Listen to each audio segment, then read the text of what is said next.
Dr. Goodnight, thank you. It is always good to be in his presence and to listen to his wisdom. Next up, we have a session exploring the role of labor markets and the steps needed to build strong technical programs at colleges and universities around the nation.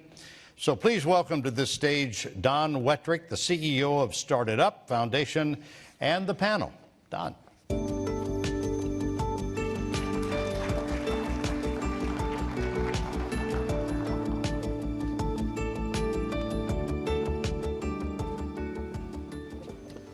All right, thank you. In the spirit of time, I'm going to have you guys do some self-introductions.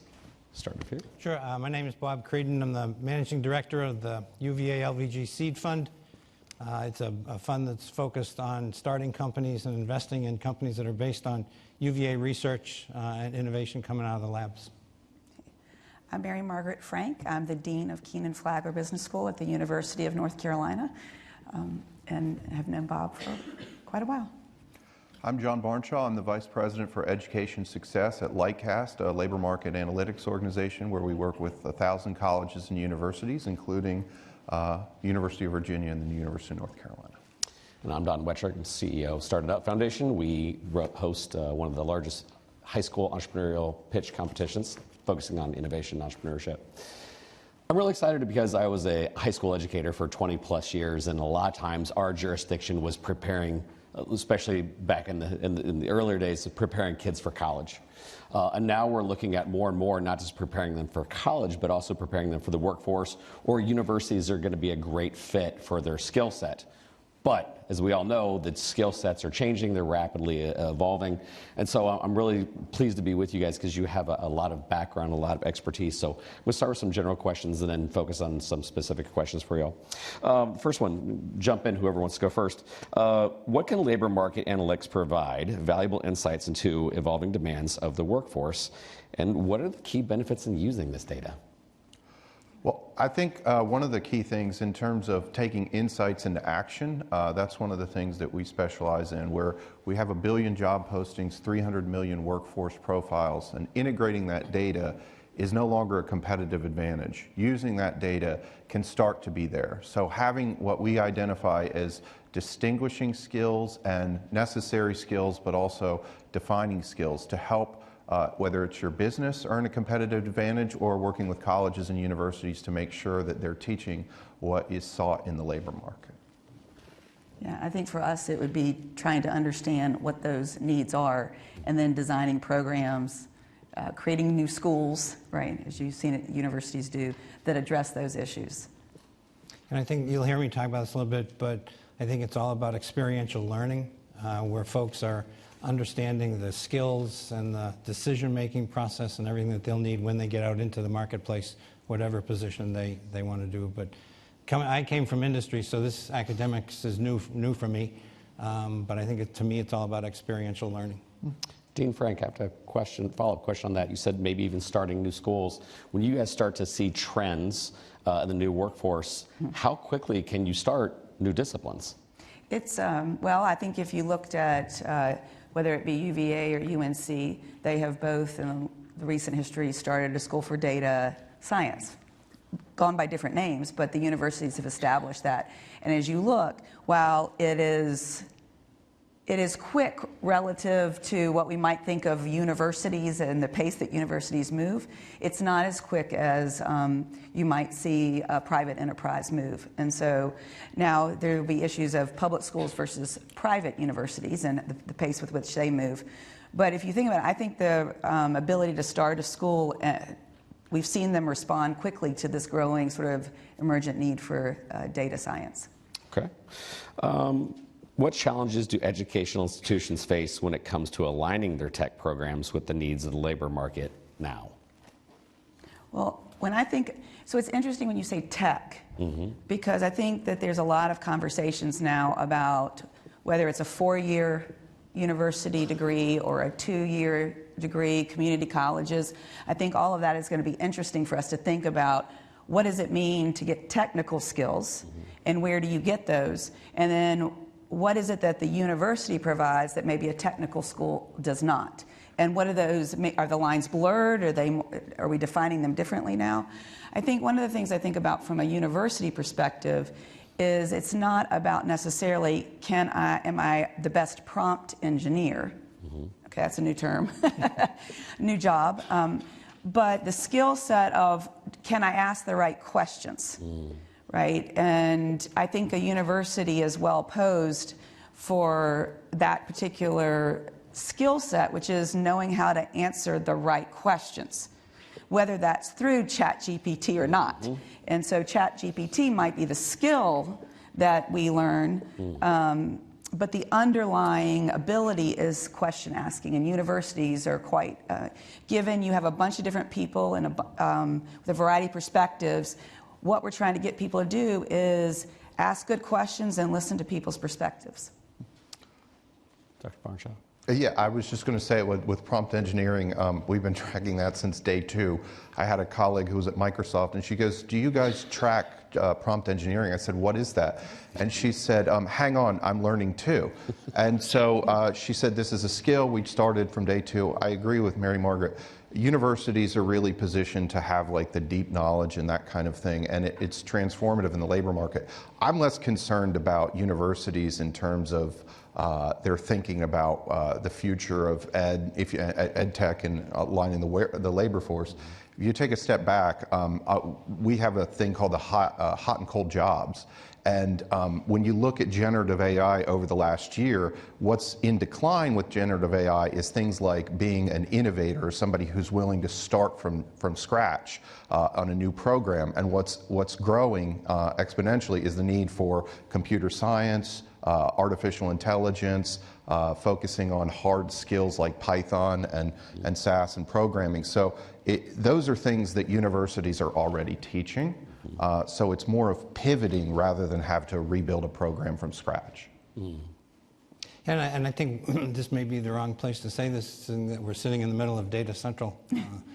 I think it's the use of the data. We look at it. So I've been in venture for 30 years, and there's so much more to the investment decision than just the data. So what we're trying to do in the class that I teach at Darden is make sure the students understand that the data is a tool, that you use that to make a decision, but the judgment and all of those types of things that go into making that decision around management or product or markets or whatever it may be, there's a lot more, and you certainly get a lot of data to help you make those decisions, but it's a tool rather than the decision itself. So that's what I'm focusing on with these students. So when they come into the venture community, they understand, especially at our stage, we're the very first money in. At that stage, you know, there's a lot that needs to go into making that decision beyond just the data. If you read the data, you're going to, you know, it's going to be black and white.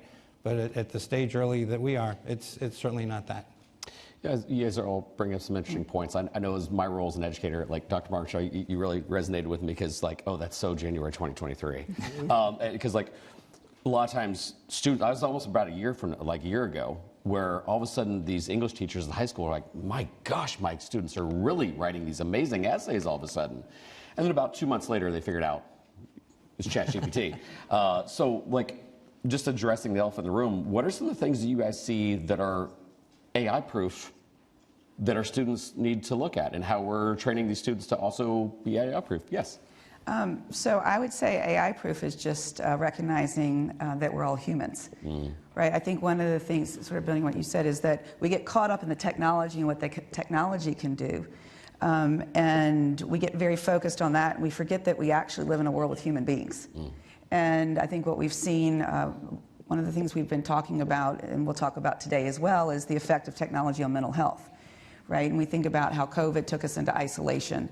And so how is it that we combine this great, amazing tool that we have that actually can dehumanize us to some degree, because we're focused on writing prompts, not talking to each other? And how do we think about how education also reminds us, creates networks, and reminds us there were human beings living together amongst machines? I was recently presenting on a panel, and a colleague of mine showed some slides about 50 years ago where there were mathematics professors that were protesting the use of calculators because they were terrified that calculators were going to destroy the field of mathematics as a profession. And in my own, when I was a faculty member, but it was kind of the launch of Wikipedia. But we used that to have a real formative discussion about primary sources and how are you going to understand authorship and those kinds of things. So I think that I'm not one who thinks that universities are going to be destroyed by generative AI and things like that. I think it's just an opportunity for us to think about how we can train the next generation with this new technology. Great lead-in. What role does non-traditional education pathways such as online courses, boot camps, not micro-credentials, blockchain learning play in the workforce needs of today? Well, my quick take is that it's a lot of just thinking about, if you think about just like fruit and apples, like online micro-credentials, blockchain, they're all different kind of components of like the new technology of learning. But you probably don't want to just gorge on apples, so it's good to have a diverse diet to kind of think about. So micro-credentials meet some needs, particularly for stackable towards degrees, but if they don't stack to anything that's meaningful in terms of labor market outcomes, that's a concern. If you've never taken an online course, I highly encourage you to do it. You really will. There's some wonderful content out there, and it will maybe help you better understand what the future of learning is. So. Yeah. I sort of think about it as access and personalization. People learn differently, they learn at different times, sort of the what, the how, the where of what we learn. At the base, you just need a curious person, right? And sometimes we see that curiosity might get sparked in by me in a particular way, by a particular professor, but there's another student who learns differently that gets sparked by a Coursera class or some other class online. And you know, that what you need is the spark, right? So the spark creates the desire to learn, and then what's the next step? Do they then go get a degree? Do they then take on more classes? So I actually think we need to lean into this and think through what are the different ways, how do we channel the sparks that are going to be created by the access that people have to learning new things, and channel that through and help them figure out what's their way to get through their the education that they need. I think I agree with Mary Margaret's point that to me it's about access as well, but then it's a diversification of the judgment and the thinking and the backgrounds. One of the things in this class that I do, I make sure we have a pretty broad, diverse group, both in skills and backgrounds. And it's interesting, I had a student who worked at IDEO for a couple of years, and how he looked at the companies and the products and the way these companies were being formed, very different than the kid that went to Goldman Sachs for 4 or 5 years. And I think so all this broader access just brings a broader diversification of thinking and thought and experience, which can only make things better. Dr. Barnshaw, specifically, how can education industry partnerships be leveraged to ensure that technical programs remain current and relevant in this 2023 environment? Yeah, I think a lot of institutions are actually doing it quite well. I mean, the University of Virginia and also the University of North Carolina are doing it. There's a lot of community and technical education programs we work with. My biggest encouragement is if you're struggling to find talent in these times, is really to go to colleges, go to universities, suggest internships, practicums. You mentioned experiential learning. That's absolutely critical. What we found from Gallup is that 34% of undergraduates think that they're prepared for the labor market when they graduate. 11% of hiring managers think that they're prepared. However, if they have experiential learning, if they have a project that lasts longer than a semester, if they have faculty who care about them, that number will jump up to 76% in terms of preparedness. So aligning the college and career pathway is crucial, but it's a both and. Universities and education partners, whether it's nonprofit, for-profit, need to play a role in shaping the future of education. Dean Frank? You know, it's interesting. I heard a statistic, and I can't quote you on the source. So, but the 18 to 25 is the least worked generation to come through. And what I mean by least worked is that they haven't had a paid job. And so to build on your point about this notion of getting out there and experiential, having a job, interning, having people come in and share their experiences. When we say ready to work, what does that mean? And I think that the internship, the opportunities to work, whether that's take time off, and think about engineering has co-ops, right? What is it going to look like in the future? We're going to be doing more of that, because that's really, we provide how you think about it at sort of a broad perspective and give you broad thinking. But the internships, the experiential learning, is what gives you sort of the real time. Yeah. And at Keaton Flagler, we've been creating centers that really sort of, that's one of the things they do, is they bring in practice, right? People of practice, and help engage in internships or experiential thinking so that students can hit the workforce ready. So I was going to ask you that, and you've already dug in. Although I have a really quick follow-up question, though. Obviously, a lot of that is due to the pandemic, and you know, the unworked is because we sat idle for a couple of years.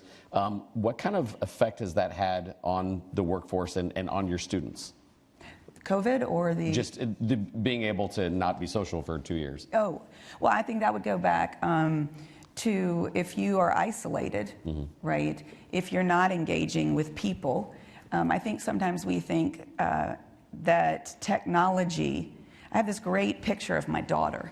Oh, she would kill me right now. But so it was when she was little, and she had a sleepover. And she and her friend are like staring at each other on the floor, and they actually make a heart, like their legs and body make a heart.